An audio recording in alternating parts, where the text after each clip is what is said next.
मध्य प्रदेश से इंदौर घूमने गए एक कपल को लेकर जिस वक्त पूरे देश में चर्चाएं हो रही थी और तमाम आरोप राज्य सरकार और एक राज्य पर लगाए जा रहे थे, मेघालय पर लगाए जा रहे थे, उसी बीच एक बड़ा खुलासा हुआ है कि राजा रघुवंशी को मारने वाला कोई और नहीं, उन्हीं की नवविवाहित वाइफ यानी कि सोनम रघुवंशी है। आपको बता दें कि ये पूरा जो मामला है ये नेशनल मीडिया की सुर्खियों में बना रहा।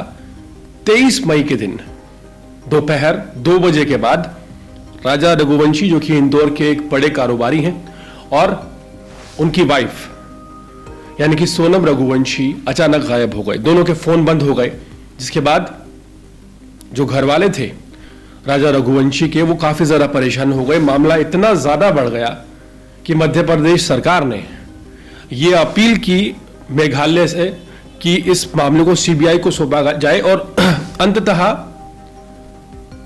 मेघालय सरकार ने भी ये कहा कि उन्हें कोई आपत्ति नहीं है। दरअसल 10 मई को राजा रघुवंशी, जो कि इंदौर के एक बड़े कारोबारी हैं, उनकी शादी सोनम रघुवंशी से हुई और 23 मई को ये दोनों लापता हो गए। 2 जून को राजा रघुवंशी की लाश बरामद हुई और लाश बरामद होने के बाद यह पता चला कि उनके ऊपर तेज धारदार हथियारों से कई बार वार किए गए। उसके बाद 9 जून रात तकरीबन 1 बजे गाजीपुर के एक ढाबे पर सोनम रघुवंशी सरेंडर कर देती है। सोनम रघुवंशी ढाबे पर आती है गाजीपुर के और अपने परिवार वालों को फोन करने के लिए कहती है। फिर ढाबे वाले को बताती है कि वो कौन है। ढाबे वाला पुलिस को इन्फॉर्म करता है। सोनम रघुवंशी सरेंडर कर देती है।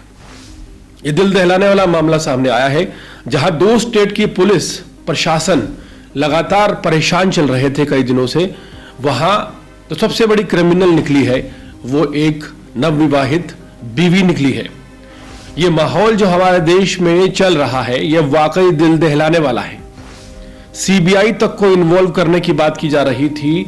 2 राज्यों की सरकारें आमने सामने हो गई थी और इसके पीछे की वजह दिल दहलाने वाली, बहुत ही मासूम सा चेहरा उस लड़की का जिसका नाम सोनम रघुवंशी है, जिसकी शादी इंदौर के एक बड़े कारोबारी से हुई थी जिनका नाम राजा रघुवंशी है, लगातार गायब चल रही थी जब से लाश बरामद हुई थी राजा रघुवंशी की। और जो सोनम के घर वाले हैं वो लगातार ये कह रहे थे कि पुलिस कार्रवाई नहीं कर रही है। सोनम के भाई का ये कहना था कि सोनम को कुछ गुंडे उठाकर बांग्लादेश ले गए हैं या नेपाल ले गए हैं।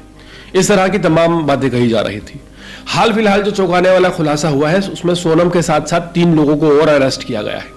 मिली जानकारी के मुताबिक सोनम ने भाड़े पर क्रिमिनल्स मंगाए थे और अपने ही नवविवाहित पति की जान उसने खुद ली थी। पूरे मामले को वो इस तरह से दिखाना चाहती थी कि वो मेघालय में पर्यटन के लिए गई थी और वहां अज्ञात बदमाशों ने लूटपाट के चलते उसके पति की हत्या कर दी और वो जान बचाकर भाग आई। लेकिन जैसे जैसे इन्वेस्टिगेशन तेज हुई, स्टेट्स इन्वॉल्व हुए, सीबीआई के इन्वॉल्व करने की बात की जाने लगी, वहां पर जो हौसला था सोनम रघुवंशी का वो टूटने लगा और आखिरकार सोनम ने 9 जून रात तकरीबन 1 बजे सुबह आप कह सकते हैं मिडनाइट पुलिस के सामने सरेंडर कर दिया। पुलिस सदर अस्पताल लेके गई है सोनम को और वहां उसका मेडिकल करवाया जा रहा है। पूरे मामले में ने एक बार फिर से सोचने पर मजबूर कर दिया है कि आज के इस दौर में किस तरह से विश्वास किया जाए शादी जैसे रिश्ते में। जो ये दौर चल रहा है इसमें आए दिन ऐसी ऐसी खबरें सामने आती हैं। कभी नीले ड्रम का किस्सा सामने आता है और कभी सोनम रघुवंशी जैसा मामला सामने आता है जिसने 2 राज्यों की पुलिस समेत प्रशासन को हिलाकर रख दिया। पूरे देश में चर्चा होने लगी। सिंपैथी के लिए सोनम रघुवंशी जो है पूरे देश में उनके लिए बातें होने लगी। लेकिन जब खुलासा हुआ तो वाकई हैरान करने वाला था। जिस बीवी को अपने घर की लक्ष्मी बनाकर राजा रघुवंशी इंदौर के एक कारोबारी लेकर गए थे, वही बीवी उनकी कातिल बन जाएगी, ये उन्होंने कभी नहीं सोचा होगा। शादी 10 तारीख को हुई थी और अगले महीने की 10 तारीख तक यानी कि 9 तारीख तक सोनम गिरफ्तार भी हो गई। और पूरे मामले में अब पुलिस क्या इन्वेस्टिगेशन करती है ये आने वाले वक्त में पता चल जाएगा।